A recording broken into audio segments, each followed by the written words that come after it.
उत्तर प्रदेश सरकार जो भाड़े का निर्धारण करती है उससे भी अधिक ये भाड़ा ले रहे। हमारा बिकता है तो 52 तो लेते हैं और 50 किलो के हमें पैसा देते। तो ये जो हमारा पीड़ित है तो वो किसान है। फसल का मूल्य नहीं मिल रहा, गाय सार और छोड़ दिए गए हैं। आज 8 तारीख को यहाँ पे अलीगढ़ में धरना प्रदर्शन किया जा रहा है किसानों के लिए। और यहाँ पे ये न्यूज़ चैनल वाले आप देख पा रहे हो लगे पड़े हैं और यहाँ पे काफ़ी किसान भाई आए हैं जैसे कि आप देख पा रहे हो। तो इसका मैंने लाइव वीडियो आपको अपने चैनल पे पूरा डाल दिया है, तो देखना मत भूलना जैसे कि आप देख पा रहे हो। और किसान भाइयों ये देखिए आप, तो इसका पूरा लाइव आप हमारे चैनल पर देख सकते हो। मैं Vikas Gaur, real farmer education channel में आपका स्वागत है। ये देखिए, चलो मैं आपको आगे और दिखा देता हूँ।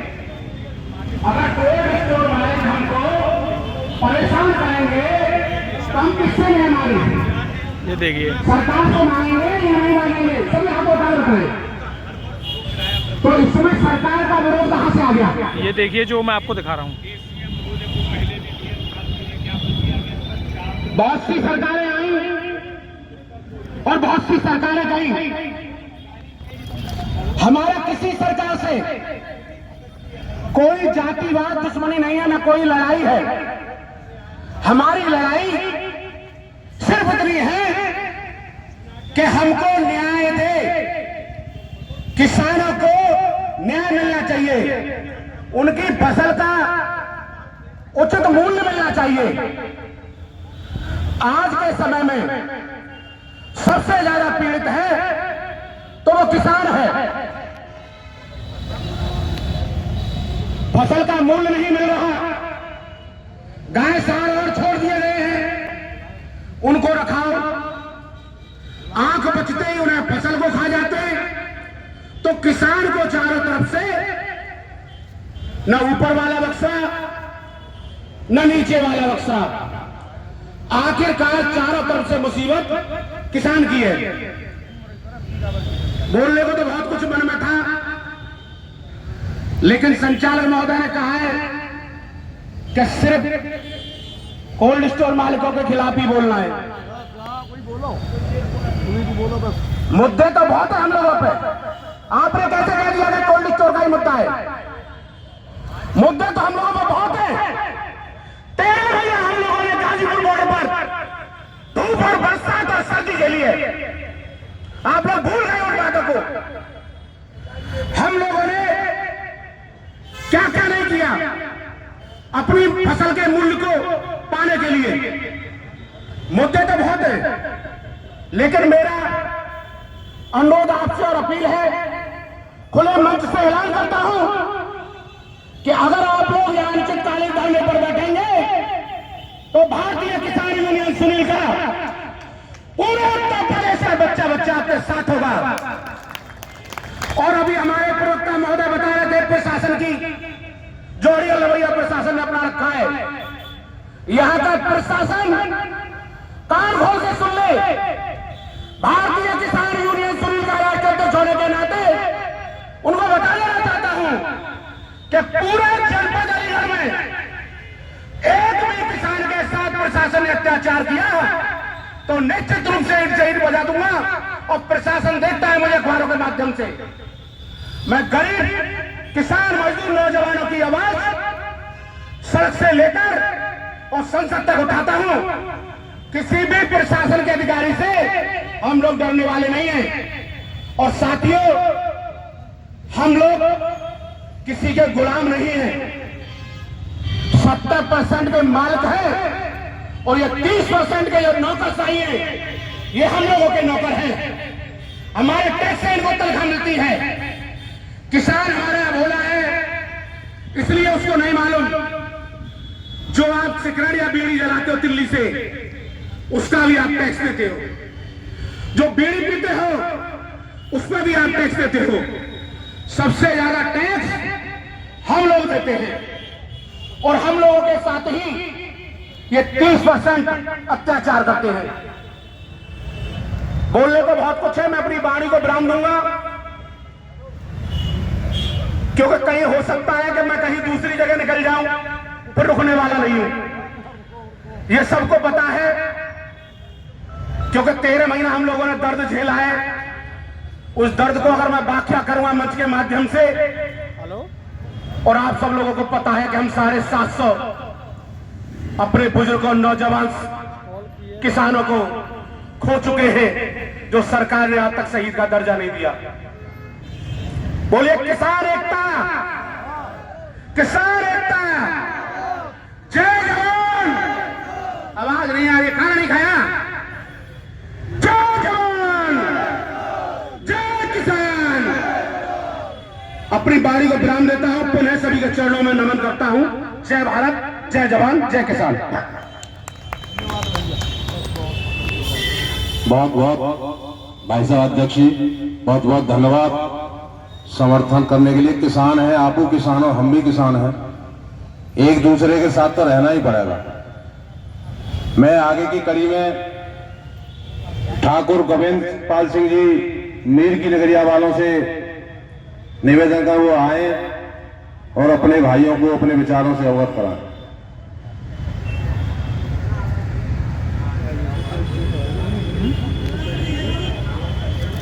आदरणीय एसडीएम साहब आ गए हैं। आज की सभा के सभापति महोदय व मंचासीन अध्यक्ष जी, सभी के लिए मेरा हाथ जोड़कर नमस्कार।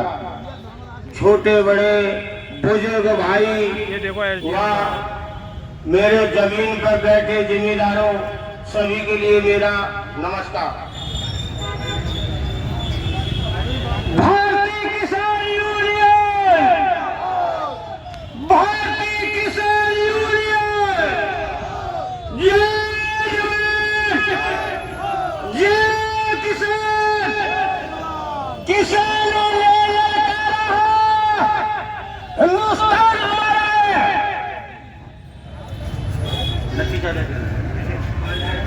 नत्ती चाचा जहां भी हो वो मंच पर आए।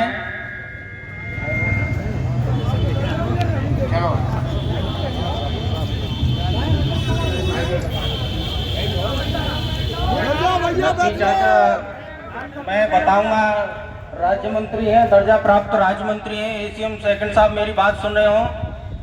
आज जो जिला प्रशासन का किसानों के प्रति रवैया रहा है, और सरकार में चाचा नत्थी सिंह के पास पद रहा है और वरिष्ठ भाजपा नेता है, वो आज बताएंगे कि किस तरीके का किसानों के साथ में जो जिला प्रशासन का रवैया रहा है, तो वो अपने शब्दों के साथ एसीएम साहब को अवगत कराएंगे।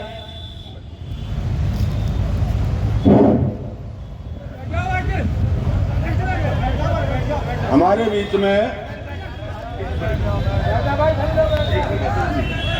भैया आपसे पुनः निवेदन है, बड़ा जन्म निवेदन है, आप लोग बैठे रहिए, यथास्थान बैठे रहिए। जो भी बात पहले दादा अपनी बात रखेंगे, जो एशियन सेकंड साहब आए हुए वो अपनी बात रखेंगे, माइक पर आपको आश्वासित करेंगे। आप बैठ जाइएगा। बैठो, बैठ जाओ, बैठ जाओ। अरे यूनियन आ जाओ, आधे आधे। आदरणीय किसान बंधुओं, हमारी यूनियन मत पहुंचो। हमारे बीच में हमारे आदरणीय डीएम साहब के द्वारा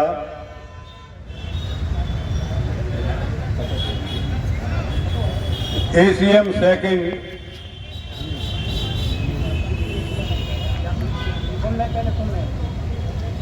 इस ज्ञापन को हमारे को लेने के लिए हमारे बीच में उपस्थित है। माननीय एसीएम साहब, चार दिन पहले हमारे कुछ किसान बंधु आए थे डीएम साहब के पास, और उन्हें यही ज्ञापन दे के गए थे।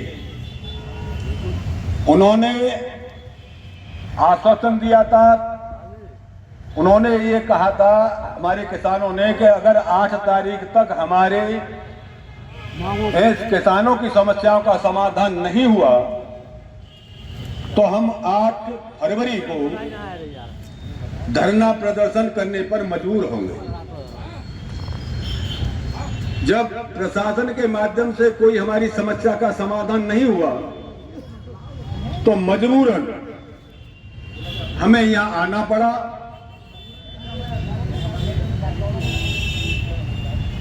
अब हम आपसे, प्रशासन से ये अपेक्षा करते हैं, आप डीएम साहब के कहने से यहाँ पर आए हैं, हम आपको डीएम की जगह पर ही मान रहे हैं। आप हमारे डीएमएसओ को उनके नुमाइंदे बनकर यहाँ पर आए हैं, तो आप हमारे लिए डीएम हैं। लेकिन आप हमें ये वादा करके जाएंगे कि हमारा ये जो मांग पत्र है, और मांग पत्र हमारा कोई ऐसा नहीं कि कोई अनुचित हो, बहुत ही जो हमारे साथ उत्पीड़न हो रहा है उसी का हमारा मांग पत्र है। उस मांग पत्र के बारे में मैं थोड़ा सा आपके संज्ञान में डाल दूं कि शीतगृह के भाड़े में वृद्धि न की जाए एवं उत्तर प्रदेश शासन द्वारा, आइए बताऊं, उत्तर प्रदेश शासन द्वारा निर्धारित भाड़े के सापेक्ष में गत वर्षों की में जो भाड़ा हमसे अधिक लिया गया है वो भाड़ा भी हमें वापस किया जाए। उत्तर प्रदेश सरकार जो भाड़े का निर्धारण करती है उससे भी अधिक ये भाड़ा ले रहे, तो ये डीएम साहब की ये बनता है अधिकार उनको कि जो शासन द्वारा भाड़ा निर्धारित है उससे ज्यादा ये क्यों ले रहे। नंबर 2, कोल्ड भाड़ा हमारे जो पैकेट है उन पैकेट के हिसाब से दिया जाए। अब देखो, किसान जब आलू अपना खोदता है तो लेबर काम करती है, उसमें 2 किलो 3 किलो कुछ आलू बढ़ता भी हो जाता है। अब उस 2 किलो 3 किलो का ये भाड़ा लगाते हैं, और जब आलू हमारा बिकता है तो 52-53 लेते हैं और 50 किलो के हमें पैसा देते हैं। तो ये जो हमारे साथ अन्याय हो रहा है इसको भी, हमारे अन्याय को हमारे दूर किया जाए। कोल्ड में आलू जब हम रखते हैं, जब हम ये पहले कट्टा की 2 बार पलटाई होती थी, लेकिन ये पलटाई नहीं करते तो आलू हमारा खराब हो जाता है, और जब बिकता है तो हमारे पैकेट में कम से कम 5 किलो 10 किलो आलू खराब निकलता है, तो वो भी तो हमें नुकसान होता है। तो ये इसके ऊपर हमारा ये वो है कि ये उत्पीड़न भी हमारा रोका जाए। शीतगृह भाड़े का निर्धारण प्रति माह के हिसाब से किया जाए। माने कि जैसे ये पूरा भाड़ा हम तो 1 अक्टूबर तक का लेते हैं, अब हमने अपना आलू बेच दिया 1 महीने बाद, तो 1 महीने का भाड़ा हमसे लिया जाए, पूरा भाड़ा न लिया है। ये हमारी मांग है आदरणीय डीएम साहब। कोल्ड में किसानों से जब किसान आलू रखने जाता है तब 1 रुपया कट्टा, और जब लेने जाता है तो 1 रुपया कट्टा, उनका भाड़े में पेट नहीं भरता है। वो जो लेबर है वो लेबर कोल्ड मालिक की होती है, हमसे क्यों लिया जाता है, वो भी हमारा खत्म किया जाए। आलू की जब बिक्री होती है तो ये कोल्ड मालिक, हमारे आलू हम गए, बोली लगी और आलू हमारा व्यापारी के लिए तय हो गया, हम घर आ गए कि तुम्हें जब तुलाई होगी तो तुम्हें फोन करेंगे, और रात के 8 बजे हमारे पास फोन आ रहा है कि आपके आलू की तुलाई हो रही है। तो बताओ, रात के 8 बजे 20-30 किलोमीटर हम कोल्ड पर चल के कैसे जाएं? तो जो आलू की तुलाई हो तो दिन में तुलाई की जाए, जिससे कि किसान वहां पर मौजूद रहे। कोल्ड चलाने का समय, कोल्ड चलाने का समय आगरा में कोल्ड चलती है 30 दिसंबर तक। आज भी कोल्ड, जनवरी तक कोल्ड चले, और 800 रुपए आलू बिका है वहां पर जब कोल्ड चले तो, और यहाँ पर अक्टूबर में ही हमारे आलूओं को निकाल के बाहर कर दिया जाता है। तो हमारी मांग है कि ये कोल्ड जो है 30 नवंबर तक तो कम से कम चलने चाहिए। और कोल्ड में ये जो कोल्ड बना रखे हैं, किसी का 1 लाख का कोल्ड है, किसी का 2 लाख का कोल्ड, और 1 लाख का कोल्ड और 1.5 लाख और 2 लाख आलू भरते, तो उतने आलू खराब होते क्योंकि उतनी क्षमता नहीं है उनकी मशीन में। तो आलू जो है कोल्ड के मानक के अनुसार ही उसमें भंडारण हो। कोल्ड में आलू के भंडारण में जूट पैकेट, सादा चैम्बर व शुगर फ्री पैकेट चैम्बर का भाड़ा बराबर रखा जाए। दोनों का चाहे जूट में है चाहे शुगर फ्री में है, दोनों का भाड़ा समान रखा जाए। ये हमारी आदरणीय हमारे बीच में यहाँ आप डीएम साहब की प्रतिनिधि के रूप में यहाँ आप हमारे बीच में उपस्थित हैं। हमारी ये मांग है, आप भी उन्हें अच्छी तरह पढ़ लें, अपने संज्ञान में डाल लें। ये मांग हमारी ये दूर होनी चाहिए। ये वायदा करके आप यहाँ पर जाएंगे कि ये मांग हमारी, हमने आपकी सुन ली और ये मांगों को हम पूर्ण करेंगे। आप भले ही डीएम साहब से बात कर लें। ये कोई सरकार का मैटर नहीं है कि हम सरकार तक पहुंचाएं। ये तो मैटर डीएम साहब का है। डीएम साहब चाहे तो हमारी ये सभी मांगे मान ली जाएंगी, मत सकती है, और हम यहाँ से प्रेम पूर्वक चले जाएंगे, आपका जिंदाबाद करते जाएंगे। डीएम साहब जिंदाबाद, एसीएम साहब जिंदाबाद। अरे किसान हैं हम, हमारी तुम मदद करोगे, तुम्हारी जिंदाबाद करते रहेंगे। और नहीं भाई, हम एसीएम साहब हम परेशान तो हैं। यही हमारा निवेदन है, आप हमारी बात सुने और हमारी इन समस्याओं के ऊपर विचार करके और हमें शांतिपूर्वक यहाँ से हम चले जाए, इतना ही निवेदन है। आप एक सुन लो फिर क्यों